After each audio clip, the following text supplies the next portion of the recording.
Namaste to everyone. I shall begin with a pranama mantra to the Holy Trio. Om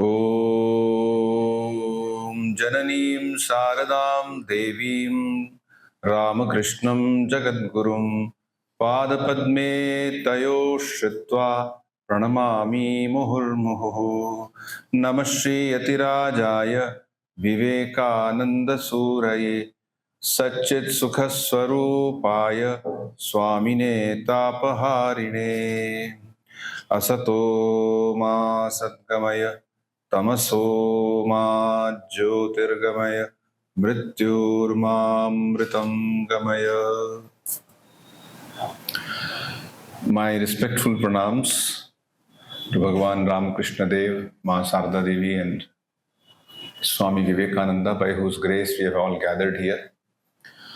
My pranams to Revered Swami Vivekanandaji Maharaj, who is the Secretary of the Ramakrishna Mission here in Vijayawada.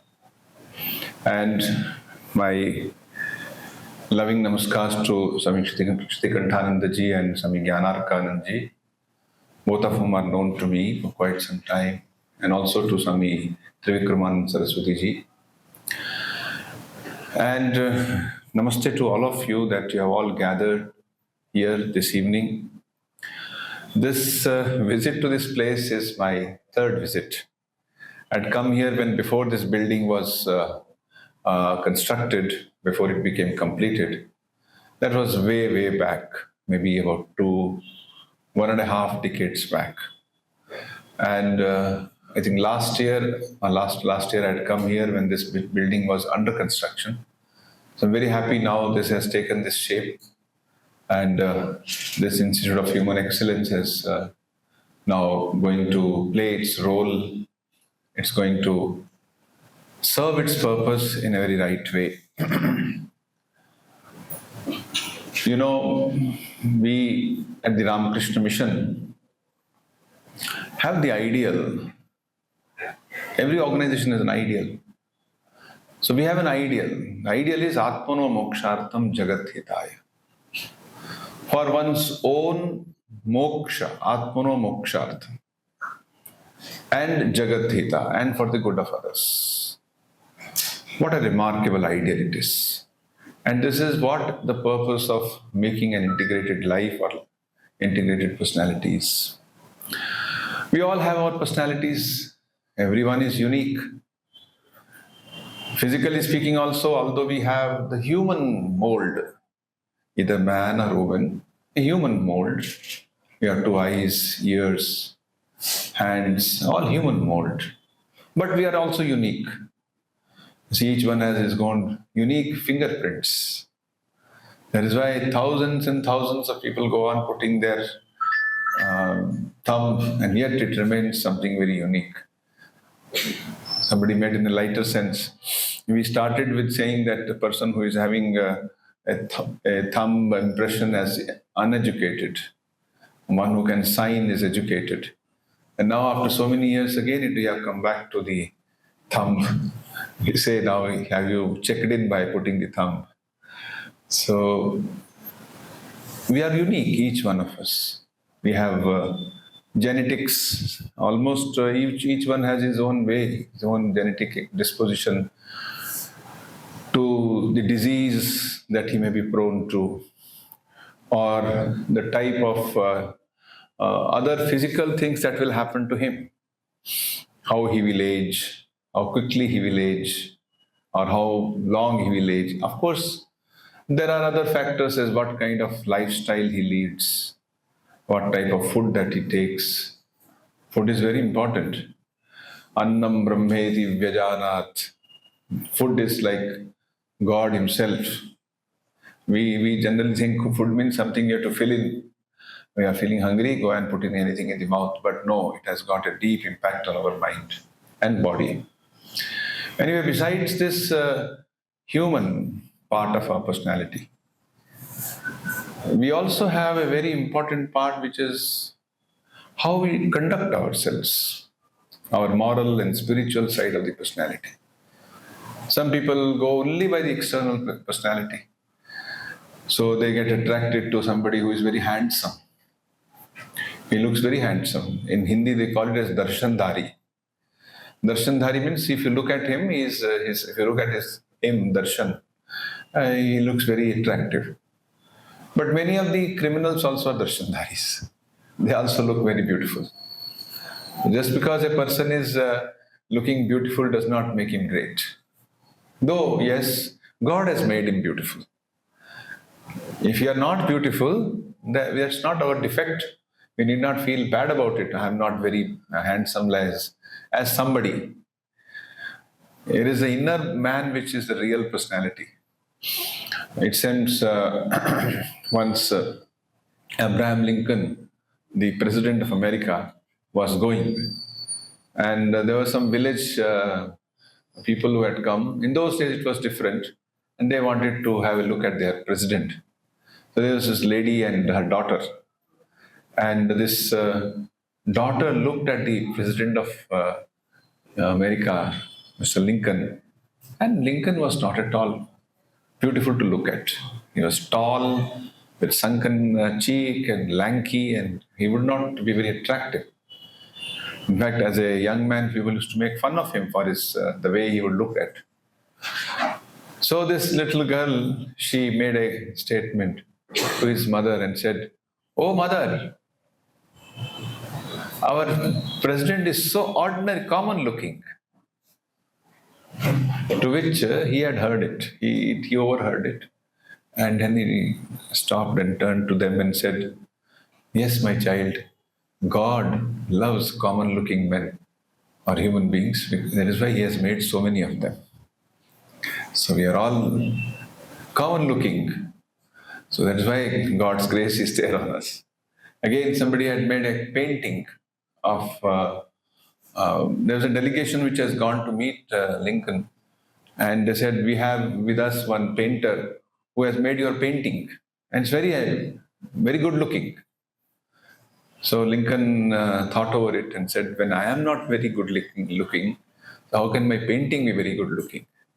So he went nearer that person. He said, "Maybe when the painter was preparing the painting, he kept my character in mind, not just my person or my body."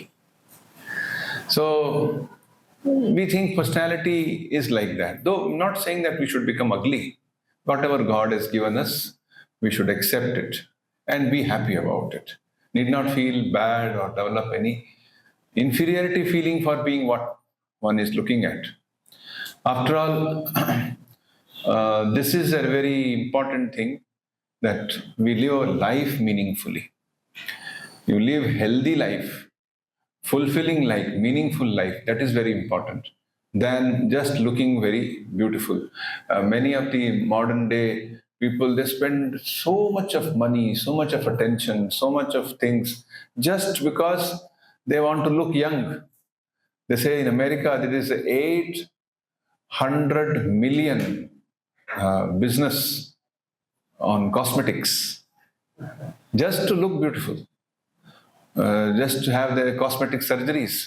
And it's a big profession itself. Now you are going, now there's a family function, he has to dress up, should go to a makeup salon, get yourself. All this is just around the body. It's not the real personality.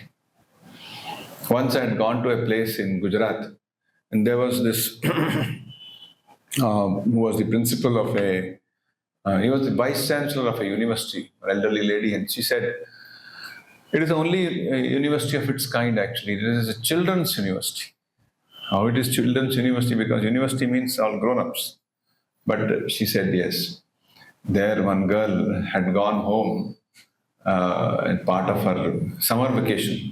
So when she came back, she said, by the by, she mentioned to this lady, vice chancellor, that I had attended the personality development classes during the vacation.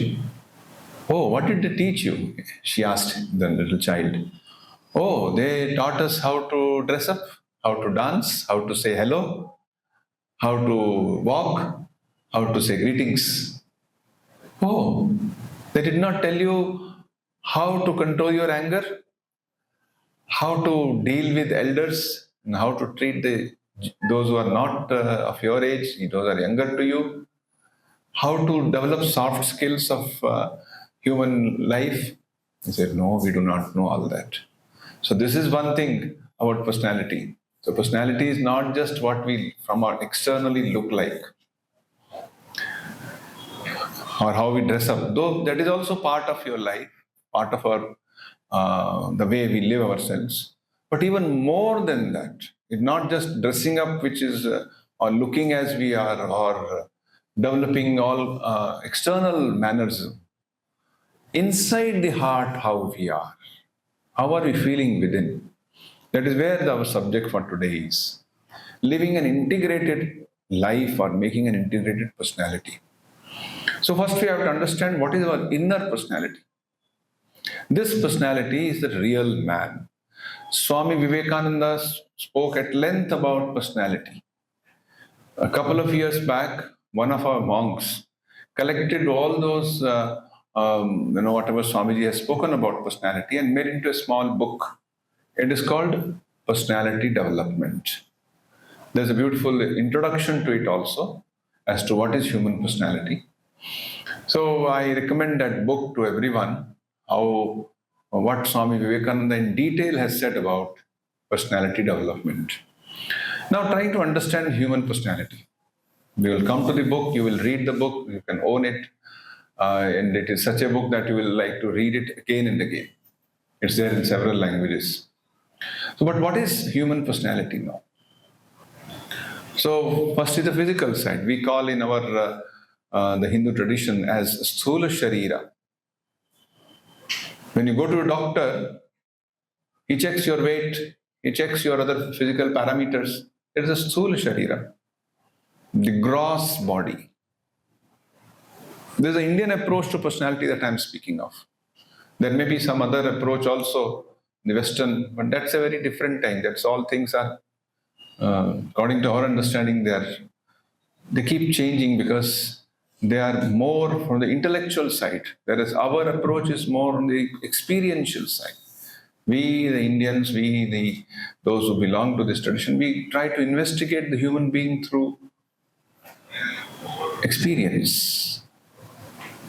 That is why we call our approach as Darshana Shastra, not just philosophy. Philosophy means just love for knowledge. It's a Greek word, philosophy. Philosophia, Greek word meaning love of knowledge. So I read a lot of books, I have love of knowledge. I have a philosophical bent of mind. So philosophy is generally based on logic and argumentation, inductive logic and that logic, and it is I can make use of my imaginative faculty and create a new philosophy. So Western philosophy keeps changing. Whereas in India we have always had our Darshan Shastris. Darshana is seeing. Seeing through what? It's a kind of anubhava, it's an experience. So as we go on evolving, we develop a higher and higher understanding of life that is called Darshan Shastra. So the highest of the Darshan Shastra is supposed to be Advaita Vedanta. It doesn't mean the others are to be said no, they are no. We respect all of them. Vedanta includes all the systems of thoughts. We respect this just as you have a child. He is wearing a small, because his foot size is very small, he is wearing a small chappal. Do you say, hey, you little fellow, you are wearing a small chappal? No. We respect the child. We go all the way in search of the right size for the child. Parents love the child. They say, oh, it's not fitting in, we'll do the better one. So likewise, we grow, and the highest form is that. Now, according to Advaita Vedanta, or according to Vedanta in general, as we use the term, what is human personality? The first is the gross. We have the gross personality. And that gross personality, the Sthula Sharira we just described, is subject to decay, is subject to growth, disease, death. But there is a deeper one. Again, that is also not eternal something, but that is also deeper one. And that is what we are speaking of, that we are dealing with today. And that is called the subtle, sukshma sharira, the subtle body in us.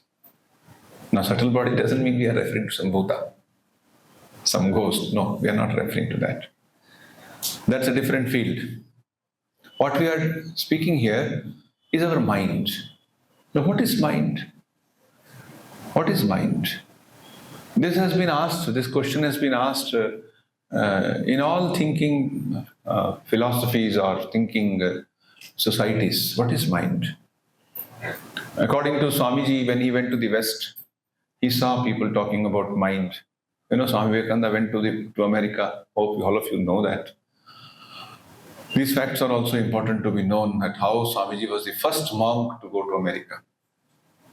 And how he carried the message of India and presented it to the people there, not only through the Chicago speech, which was very famous, which became very well known, but through numerous talks. He went across the country several times, America and Europe, and spent nearly 4.5 years in Western world to give his message. And then he came back to India, spent some time, again he went. So what Swamiji observed about the mind was this, that people, the concept of mind as it is understood by people in the West, it is very superficial. In fact, the study of mind as such has been there in the West, but it has been superficial. In India, it has been a very different thing.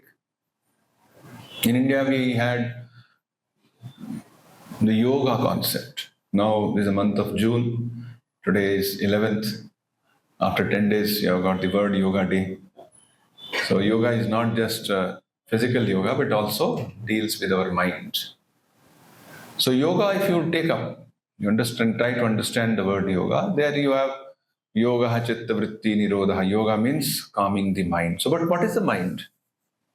So this has been again studied.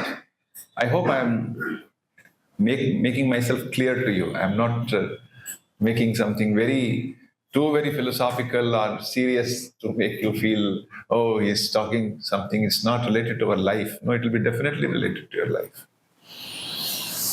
So we try to understand our mind as per what Swami Vivekananda has said and what the Vedanta tradition says. It says the mind that we all have, each one of us, that is also not the ultimate thing about us. The ultimate thing about us is the divinity within us. That is, according to Swamiji's one lecture, that is a real person within us. Each one of us is divine. We are not sinners. It's just like you order something on the Amazon. The packet comes. First there is a plastic layer, then there is a cardboard layer, then another one layer. That's not the gift that has come to you. There's only covering. Deep within you is that object which you have ordered. You have ordered a book or you have ordered some consumer article, it has come. That is the thing which you wanted. These are all coverings. So these are all external coverings. So external coverings, they have tried to understand the mind, the physical covering and the mental covering. So what is the mental covering? Mental covering consists of 4 things. Chaturvidha antahkaranaha. The mind is. The term used for mind in Sanskrit is antahkarana, the inner instrument. So this inner instrument is consisting of 4 things. First, there is memory. We have memory of so many things. Then we have simple ideas coming to us to do something or not to do thing. Then we have the decision making. So first we call as the chitta. Chitta is memory. Chitta also means the basic material that we are. Our mind is made up of. So from there you have all the past memories stored in you, stored in that. You all know chips, so many GB and so many TV. But the TB that we have within us, it is such tremendous thing. They say all the memories of the past have been stored there, and we do not know how much. No one knows. Only we get some hints of it by way of attraction to something. Somebody has had some very good, we call it a samskara, which means some past memories, which have made also certain effects on his tendencies. So he feels attracted to go to a holy place, listen to things. Other person may not. He will simply laugh at what they are talking and they'll go off. So where is this is coming from? The memory, a deep memory within us. So this is the chitta. Chitta is the first portion or the first function of the antakarana. And in that are kept all these things. And whenever a reaction happens, it happens through chitta. So chitta vritti nirodha, we said that is what the yoga says.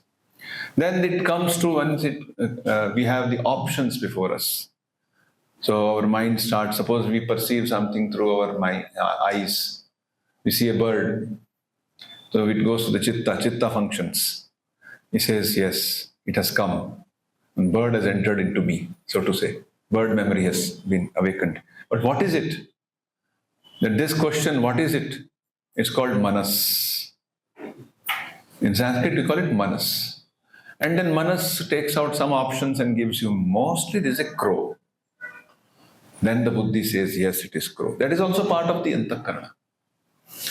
And then comes the sense of I. Yes, I know the crow. So these are the four things which are spoken of as the consisting of mind. Now come to our day-to-day life.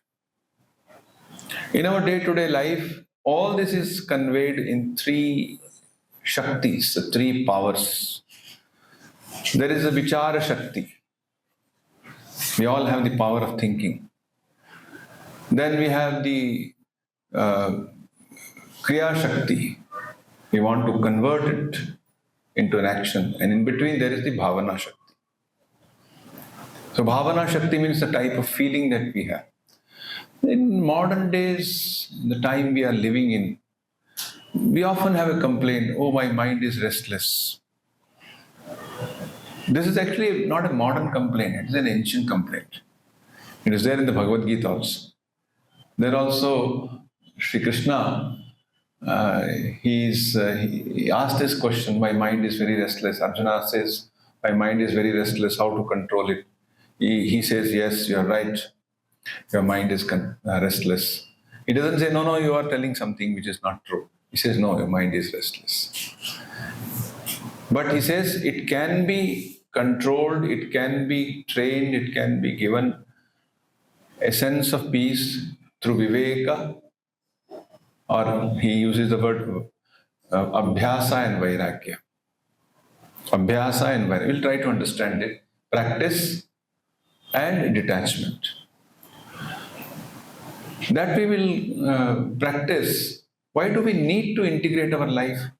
People have got these faculties as if they are scattered.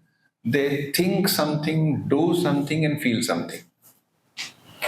Just like you get into a boat, and in that boat, there are three people who are having the oars. They are doing they want to take the boat forward.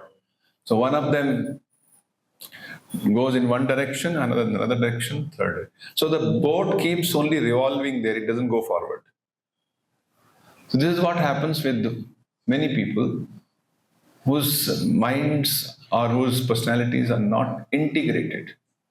They talk many things, but they are not able to practice that. They may be well read, they may have read many books or watched many podcasts or seen many YouTube videos or heard many lectures. So they know a lot of things. But when it comes to practice, you find them, they are following something else than what they know. They know, but that knowledge does not get translated into their actual life. An integrated life needs that we should be able to put into practice what we know. We live in India. We live in a country which is considered to be one of the most spiritual countries in the world. Country which has thousands of years of history. And not all of it, or rather most of it has been recorded. A good portion has not been recorded. And that which has been recorded also is sometimes very false, it has been recorded in a very way which is not the right way. Trying to have some agenda of proving somebody is greater and somebody is lower. Not the actual history. Well, this land of ours, so spiritual, we speak of, so many saints have lived, so many temples, so many holy people. And yet we find in our public life, many times we come across people who are so dishonest, who are so taking bribe and doing all kinds of bad things. Why? Because the personalities, their lives are not integrated. Sri Ramakrishna used to say in Bengali, he was born in Bengali, so some of his famous things we quote in Bengali as it is, otherwise there's a translation. He says, Man mukh ek karo. Man means mind, and mukh, the mouth. They are not same, they are separate. In one of the Upanishads speaks of a prayer. It says, Vang me manasi pratishtita, mano me vachi pratishtitam. May my mind be established in my speech and my speech be established in my mind. Sri Ramakrishna is an example you may like to, we will cite in order to understand this. He used to say, see, there are vultures. These days we don't have many vultures. Thanks to the environmental pollution and many XYZ things, pesticides, many vultures have died. But whatever vultures, if you might see in some National Geographic documentary, vultures, what are vultures? So in some places, vultures are well preserved. But what is the main quality of a vulture? Vulture is also considered nature's scavenger. Wherever there are dead bodies, they will come and eat up. And they will be sitting at a distance away from the body. So they have long necks which can scoop out, eat and then go back. And they can fly very high up. Vultures can go 10 kilometers or 9 kilometers up into the sky. And with that height, their eyes are still very sharp. The human eyes will see only 1 or 2 kilometers or 5 kilometers. Whereas they can go from that height, they can see an object, they can spot it. So Sri Ramakrishna used to say, vultures fly very high, but their eyes are fixed on the ground looking for a dead piece of flesh. Same way, there are people who talk very high. They speak of high ideals. They will be very good in giving a lecture. But look at their heart. Their heart is fixed on few things: money, comfort, or somehow try to enjoy life in a very lower sense. They don't talk like that, but they do like that. They feel like that. So he said, we should come to that level. What we speak and what we do, they are same. Once I was mentioning this to an American lady who had come to our ashram in Chennai when I was there. And she was making some survey of temples and was writing some book. And then she mentioned this, Swami, what do you feel about this kind of a gap that one sees, what one speaks and what one does is so different. I cited this example of Sri Ramakrishna. Immediately she, oh, that is so true. It is true in our university also. There are so many professors, they talk so many good things. But finally, they are only for name, fame, and their personal ambition only. They are talking is that we should do good to the world, but actually they are not doing it. So integration of personality from inside is one thing we must have. In order to integrate, you must have an ideal. You should ask yourself, do I have an ideal in life? This is one very important question. When you're very young, we often have an ambition in life, which is good. We want to become engineers, or we want to become a CA, or maybe I do some degree and I go to America. I want to settle down there. I want to build a house there. Maybe I collect some money and build a temple there. Now in America, many Hindu temples are there, nearly 40 of them, more than that. So they are ambitions. It's okay. You may have an ambition. You should have an ambition. In fact, sometimes some people who are come from very humble backgrounds, they don't have high ambitions. So that doesn't drive them towards something to work hard. Once I asked a group of children in a school which was belonging to the lower economically backward community. So I asked those children, what do you want to become in life? Most of them did not have any answer. Anybody wants to become doctor? Some 4 or 5 of them. Engineers? Like that only. Military? Yes, 10 of them. Then I said, why they are not responding? Then I said, how many of you want to have a shop? 80, 90 of them raised their hands. Why? Because their parents were running small petty shops on the roadside. That's all they could think of.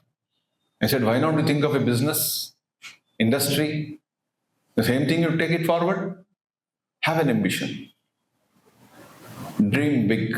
I will do something big. Now this comes to a question. Is having an ambition everything in life? Having an ambition is important. Otherwise it will not push you forward. You will be sitting alone at home without any goal, without anything. So must goal, something you have to achieve.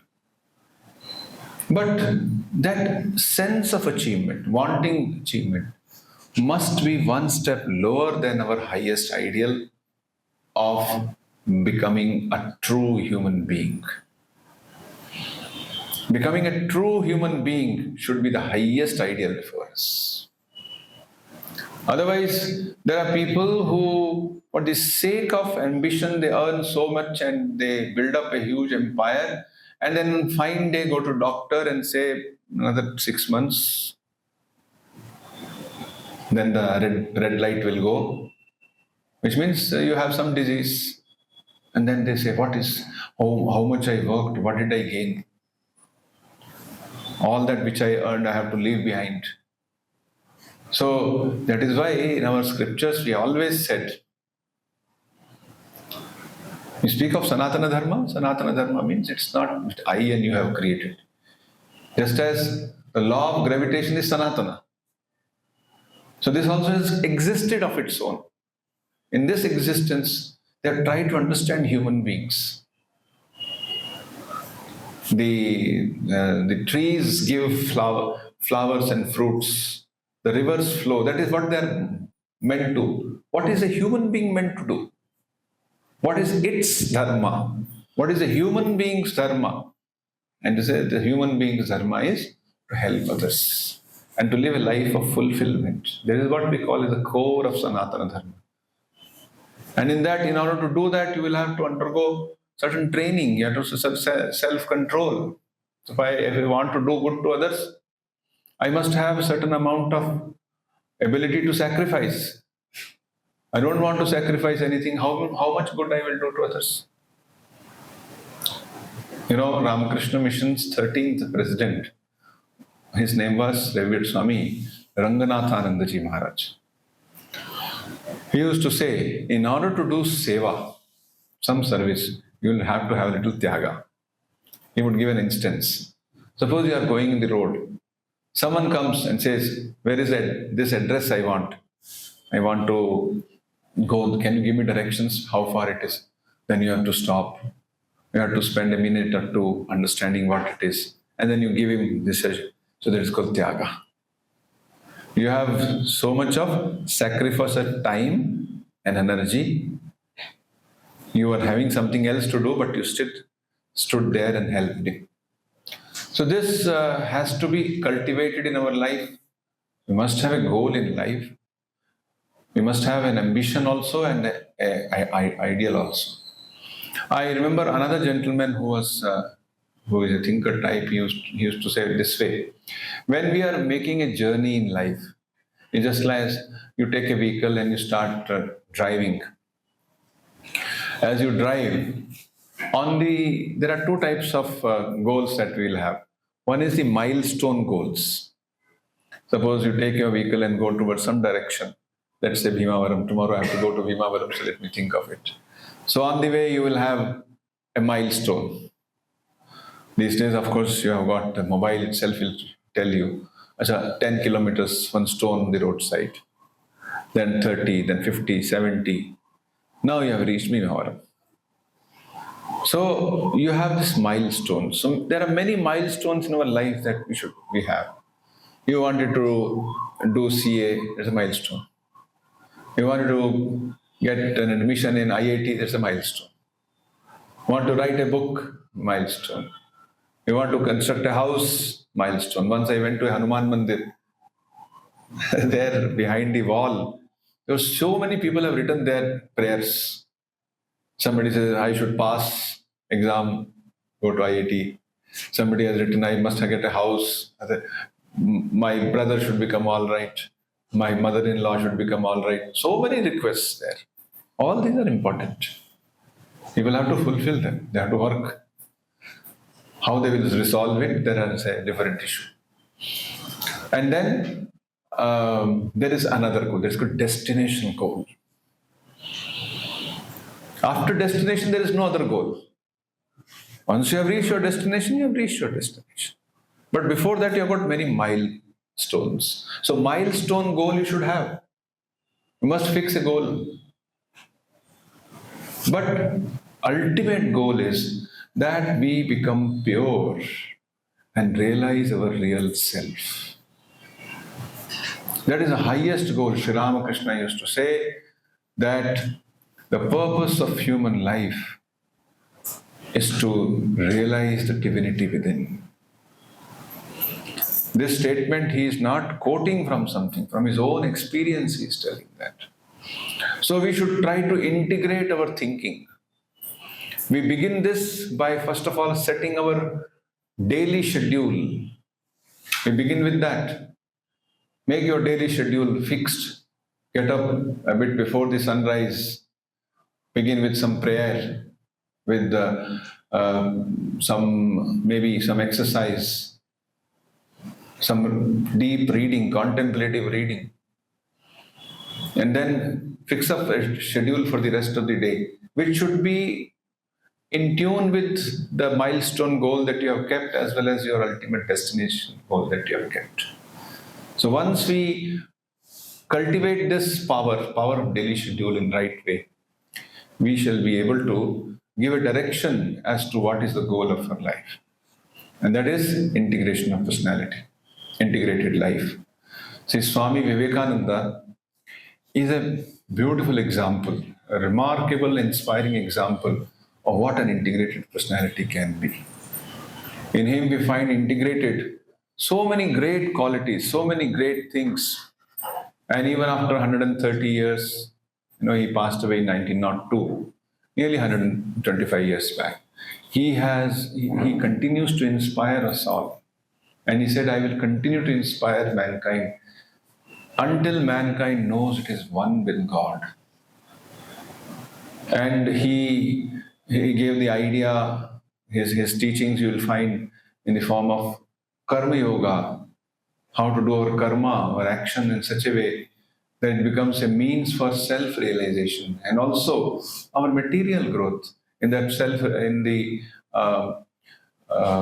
book Karma Yoga, in the first chapter, it is titled Karma in its Effect on character.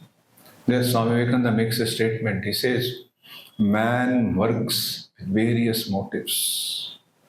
He wants name and fame. He wants money. He wants a position in society. But as he progresses, he understands there are higher and higher goals of life. So we should start where we are and then go one by one to our highest goal. And the highest goal is how we cultivate our inner life and make it pure. Our mind should be pure to realize the self within. So Karma Yoga is a wonderful book. You may find it online also. Just read that. It's a remarkable exposition. In fact, in IIT Mumbai, we have a small group. It's called Vivekananda Study Circle. So presently we are reading that book. We are reading the first chapter. We are not even completed the first chapter. So they find there is a meaning in that. So because you find you're all intelligent, you work hard and you get into a high profile institute. There also you work hard, everything fine. But then comes a time, having got everything, now what next? Money, all right. What next? Family, what next? So what is that when you don't have to ask the question, what next? That is when you discover the divinity within. So Swamiji has also spoken of various other yogas like Jnana Yoga, Bhakti Yoga, Dhyana or Raja Yoga. Today has been a wonderful day sharing these thoughts with you on how to integrate our personality. I have shared a couple of ideas with you. I hope you cogitate over them, think over them, and try to assimilate them in your life. My thanks to Swami Atmashraddhanandaji Maharaj and also to the Swamiji who took all the practical care of my coming here and invitation. Thank you very much. Questions? You have raised a very, kindly be seated. You have raised a very pertinent question. It's a very true fact what you say. People tell a lot of lies. Right from how their birth certificates are made, from there onwards lies start. I know people, some people whom I met, I don't mean something less to anyone, anywhere, but they were from Bihar. They said our birth certificate is always 1 year lesser than our actual birth, maybe elsewhere also. Very birth certificate, birth is an event, you can't change it. Death is an event, you can't change it, you can't lie about it. But they try to say that. And this telling lies is, why does a person tell lie? There must be some selfishness, some agenda. Then only he tells lies. Suppose a child says, if you ask him whether you have, why did you not come to school? He's ready with a lie. And the system is such, he may go to a doctor, with due respect to doctors. Doctor also can give a certificate, medical certificate. Yes, you are not well. One child once came to a school and gone to that school, and the principal was telling, once a doctor, one child did not come. So next day when he came, his mother was there. Principal said told to the mother, please sit outside. I'll talk to the child separately. So he asked, child, where were you yesterday? She had brought a medical certificate. He's not well. He said, Mummy said, we'll go to uncle's marriage, but you are not well in the paper, okay? It all begins from there. Somebody has called on the landline, which is not there now, of course. He asked him, where is your Papa there? He asked the Papa. Papa tells, no, I am not there. He says, Papa is telling he's not there. He just follows it. So we very often teach our children how to tell lies. Sri Ramakrishna used to say, the greatest austerity, tapasya, hard work of this age is truthfulness. What a beautiful statement it is. The greatest austerity. See, our culture is filled with austerities. Tirupati you go, you get a tonsure done. There's a kind of austerity. You stand in long queues, there's a kind of austerity. Some Ekadashi comes, we'll keep a fast. With austerity. So many types of austerities are there in our life. But the greatest of all austerities is to be truthful. To be truthful. In words, in actions. When I make a bill, it should be an honest bill. I should not say GST not required. I'll pay GST. It is my country. It is my tax system. It is my civic needs which require tax, the money from the tax. Let me understand that. Why should I cheat my own government? I must have that understanding. So, as you said, in Ramakrishna mission, we try to follow as the best of our capacities and tell the same thing. Be truthful. Satyam vada, dharmam chara, as the Taittiriya Upanishad says. So Satya has to be followed. In fact, because we go on telling lies, we get confused. And that confusion leads to weakening of the mind. People become very weak. Even small little things they can't withstand. A little failure. He did not get some admission somewhere. He thinks of killing himself. Hey Ram. In the Charaka Samhita, Rishi Charaka says that the most important thing first to fulfill the 4 goals of life, dharma, artha, kama, moksha, is sharira. First you should be alive. You should be physically alive. You should have a body, which means you must value your body.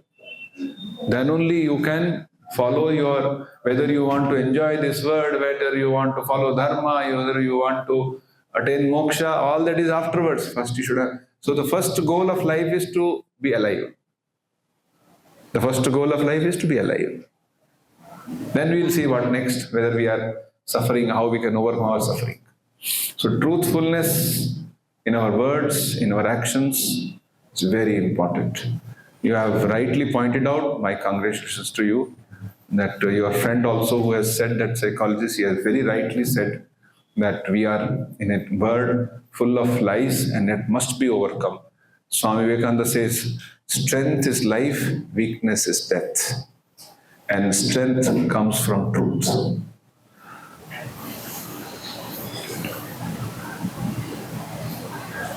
Any other question?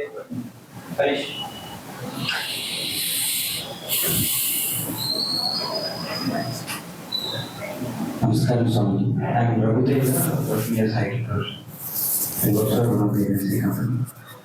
So I have a doubt or question like Swami just said, we supposed to have milestones, whether in terms of work or in terms of personality, in terms of mental well-being, these areas. So always we will be having certain small goals in mind.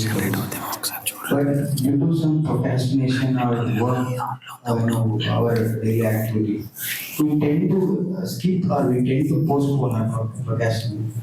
So finally it ends up with regret. So which leads to losing the confidence of ourselves.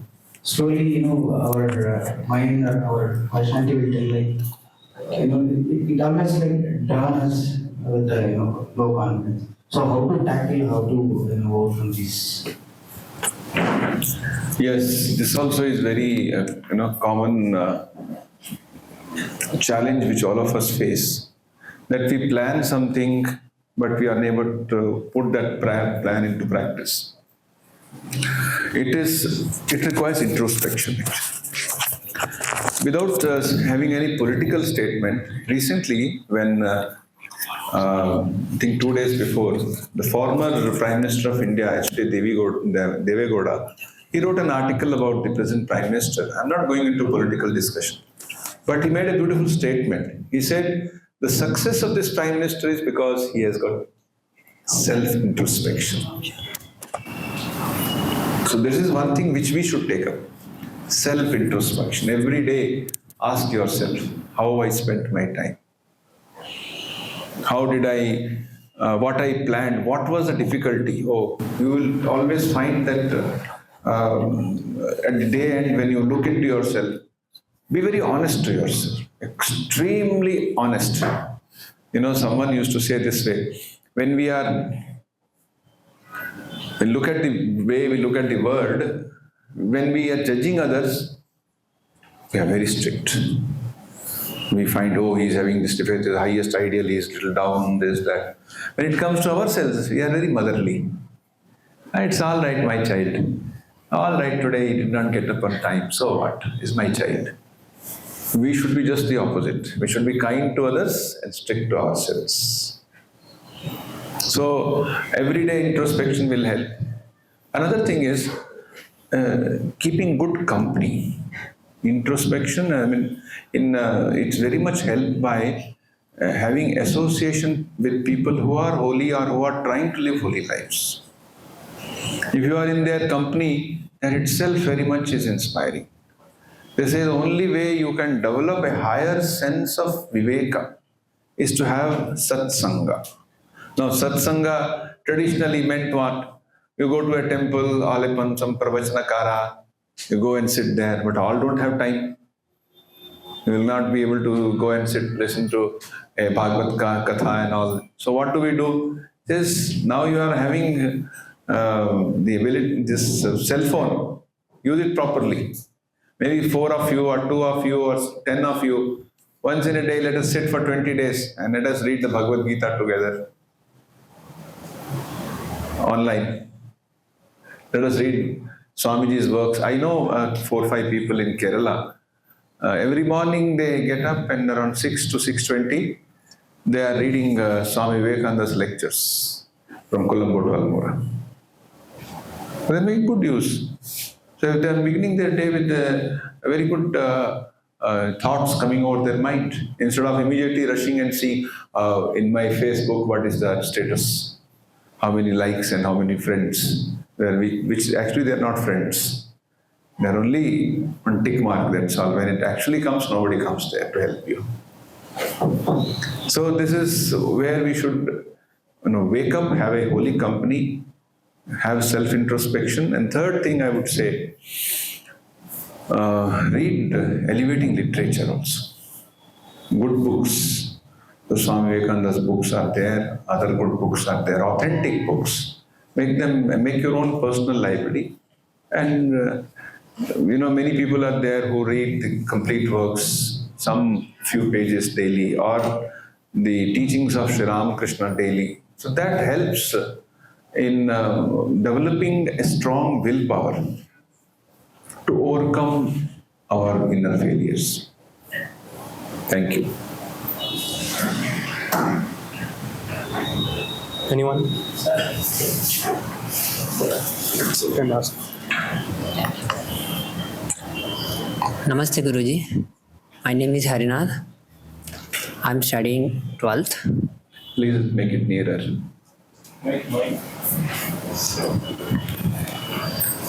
Swami, I asking to one question.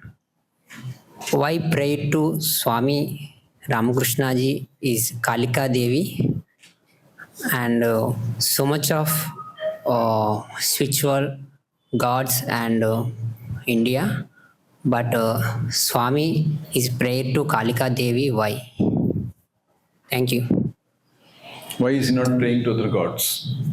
There are so many gods. Why? See, we are born, everyone is born in a particular tradition.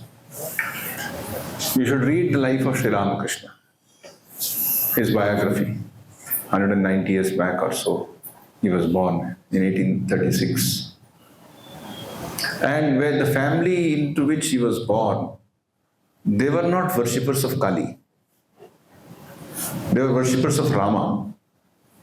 They had a small Ram Shila, Raghuvir Shila.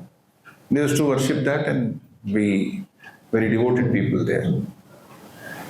His life, if you read, you'll find how so many incidents happened. It's a very beautiful, divine, rural atmosphere in which he was born and he grew up in Bengal. Then he came to Kolkata. His father had passed away, his elder brother was running a Sanskrit school there. So he brought Sri Ramakrishna as a young boy to Kolkata. And first they were staying in some house, and his brother used to do some puja. And slowly, circumstances were such, a new temple of Mother Kali was constructed. It was to be consecrated in Dakshineshwar, which is now almost part of Kolkata. In those days, the northern side a little out. It's a huge temple. In that temple, there was a need for somebody who will do puja. First, they were his elder brother was doing puja. Then Sri Ramakrishna was asked to do puja. With some conditions, he agreed. He was very young at that time. That is how he came to Mother Kali. This is the historical coming to that. But what happened next is something extraordinary. There have been many pujaris in various temples. They do arati, they show the arati, they take flowers and do. But in his case, it was very different. He started worshipping. Of course, one condition was that on mother's, there were some ornaments. He said, I will not be able to take care of the ornament, let somebody else take care of that. The responsibility of some. So he was busy with devotion, pure devotion. So what was his devotion? He first started doing puja, and after a few days he started asking question. I am offering this puja to this image, but is this image real? Is it only made of some stone, or there is Divine Mother in that? So this is one thing which many people who do puja may not ask this. So he started praying. It was such a pure heart who is crying, oh Lord, oh Mother, I have heard that you have revealed yourself to many people. Will you not reveal to me? And after intense prayer, which would, like a child, who is wanting things, like there is a child wanting ice cream, and intensely he wants, and mother says, no, I will not give. He may throw a tantrum. Oh, I must take it. Similar kind of tantrum. Not really that type of, but we call it as longing, vyakulata. He had, and with that he prayed to Divine Mother. He said, Mother, if you are there, please reveal yourself to me. And he led an extremely pure life. And after some time, he had the vision of the Divine Mother. Years later, when Swami Vivekananda, as a young man, met him, he asked him, Sir, have you seen God? Sri Ramakrishna said, yes, I have seen God. Not only that, I have seen him more clearly than I am seeing you. Seeing this, when Sri Ramakrishna is saying, I have seen God, it did not mean that he is just talking in air. This was one experience. And if you read his biography, many of the great nationalistic leaders of India who have read Sri Ramakrishna's life, like Mahatma Gandhi, when he read Sri Ramakrishna's life, he said, to read his life is to come face to face with the reality of God. Or when Sri Aurobindo read his life, he said it is like a divine, somebody who is trying to go into the divine realm and bringing all the truths for our purpose. So you see, he had experiences in various ways. It continued for a long time till he was so ripened and he started giving the fruits to his disciples. So it is not that suddenly he said all other gods are not important, Mother Kali. This is the story of how he came to Mother Kali. And he also said the God can be realized through any way you wish to. Only you should be sincere. You should be very to the core wanting that God, whether you are following the path of Shakti worship or worship of Shiva or Vishnu or any other way. Outside the Sanatana Dharma also, if somebody is wanting to worshipping, he wants God. He doesn't want things from God. He wants God. Then he will be able to reach that. Thank you.